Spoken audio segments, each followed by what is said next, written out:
I did a little bit of research here as well, because I had wondered as I was reading this, you bring this up in the book, did anyone ever file suit? And it turns out Amanda Caudell in 2020 filed a class action suit. She had bought Puss in Boots to show for her kids. And for some reason, just the timing of it, right away after she bought it, she never even got to see it once. It went into license restriction. And so she brought this class action suit in 2020 and it was dismissed. So we're kind of moving this a little bit toward the end here, but I want you to just, if you can, just speak a little bit to even how has Amazon kind of changed our language and the way we even approach. It's a company that sells, but in some areas we don't actually get to buy. That's amazing. How did that happen?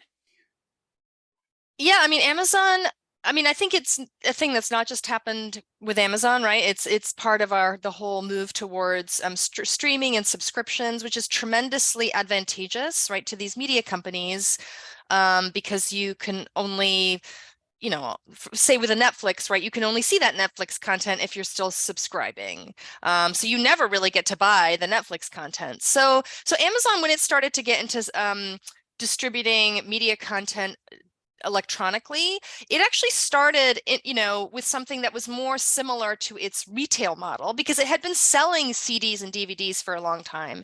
And then its first models were like called like Amazon Unboxed. And it was the idea that you could do like a digital download of the music or perhaps the video content that you wanted to see. And then but it has moved over time into more this sort of streaming model. And again, the idea, of course, that you could buy, but really what you're doing is just, you have the ability to just always watch, to always stream.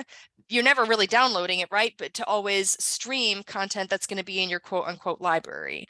So no doubt they, when you press purchase, there's fine print. You could look at an agreement somewhere that says, yeah, you don't actually own this. You just have the right, and the advantage then to Amazon too is, oh, you're going to maintain your Amazon account. Otherwise, if you don't have an account, you can't continue to watch this, right? So we're going to keep our platform sticky to you in that way, and we get to if you're streaming this item from us, even if it's in your library, we get to know more about you. We collect data every time you do something on our platform. There's a great book called The End of Ownership that, if you're interested in this topic, that you can check out. So I think it's something that Amazon moved towards, I think in parallel, right, with like the Netflixes and the Hulus of the world. And they now have a very complicated media streaming set of services that's like, there's originals for streaming, there's stuff that's licensed for streaming, you can rent it, you can buy it, there's some stuff that's free with ads. I mean, it's kind of a mess, but they just move things around, I think, to figure out this sort of optimum blend of like keeping people motivated to be Prime members, but still getting revenue, still gaining data about people. And yeah, and now uh, we don't own media typically in the way that we used to. And there's so much convenience that's come with that.